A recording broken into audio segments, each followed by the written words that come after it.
This is State Representative Tom Bennett with an update from the Capitol on Monday, August 28th. Today, the House passed historic education funding reform legislation, which includes a K-12 funding record level. This bill makes necessary changes to our school funding formula and ensures that Illinois schools will receive their state funding. Under this bill, every school district in the state will receive more money this year than they did last. The budget requires that funding for education be distributed through an evidence-based model. This legislation puts that model in place. The evidence-based model means that all children are treated the same, based on the student's need.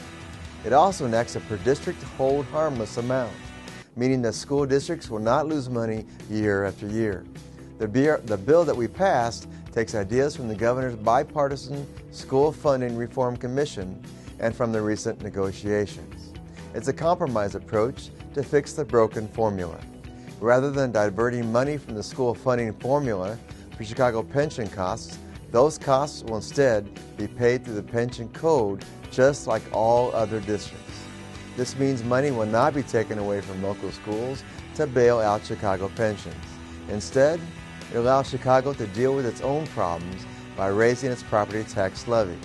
And we're not touching the $10 billion they owe on their pension debt.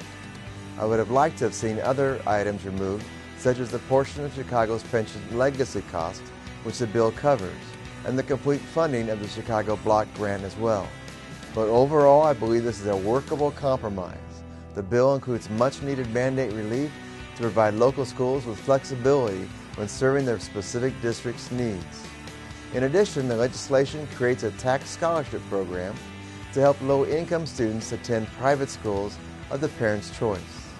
The bill puts in place a task force to study tax increment financing and their effect on school districts.